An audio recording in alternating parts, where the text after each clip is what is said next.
मालूम है कि महात्मा गांधी जी एक पुनर्जन्म से जुड़ा रहस्य सुलझाने में भी शामिल थे। इस पूरे वाक्य को जानकर आप हैरान हो जाएंगे। पूरा मामला दिल्ली से शुरू हुआ, जिसका तार मथुरा से जुड़ा था। दरअसल ये पूरी घटना शांति देवी से संबंधित है, जिसे सुनकर महात्मा गांधी जी भी हैरान हो गए थे और उन्होंने इस मामले की सत्यता जांचने के लिए 15 लोगों की एक कमेटी का गठन किया। तो आइए जानते हैं क्या था पूरा मामला। 1926 वही दौर है जब गांधी जी भारत में आज़ादी के लिए लड़ाई लड़ रहे थे।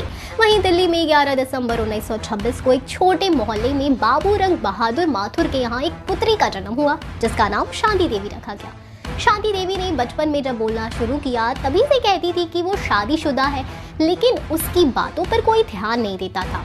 उसे उसके पति का नाम पूछने पर वो शर्मा जाती थी और बोलती थी कि वो अपने पति का नाम नहीं ले सकती, लेकिन वो अपने ससुराल का पता सही सही बताती थी। शांति देवी का एडमिशन पास के ही एक स्कूल में करवा दिया गया, जहां वो मथुरा की लोकल लैंग्वेज में बात करती थी।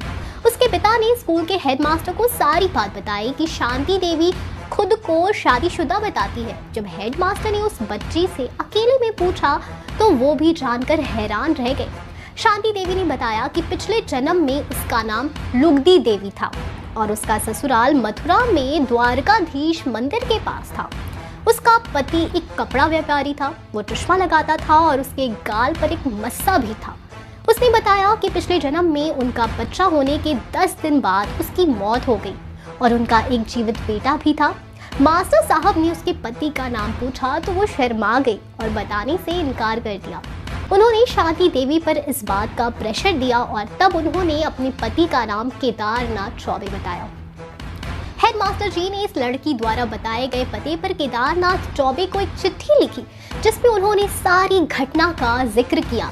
केदारनाथ जी ने पत्र का उत्तर देकर बताया कि शांति देवी जो भी कह रही है वो बिल्कुल सत्य है। आपको बताने का हमारा सिर्फ एक ही मोटिव है, वो ये है कि मेकर्स करण अर्जुन का सीक्वल ला रहे हैं, तो हो सकता है कि ऐसे ही किसी रियल इंसिडेंट पर वो कहानी बनाए। अगर ऐसा होता है तो आप कितने एक्साइटेड हैं, बताएं हमें कमेंट सेक्शन में। हम फिर मिलेंगे एक नई वीडियो के साथ। तब तक खुश रहिए एंड सेफ रहिए। Bye bye.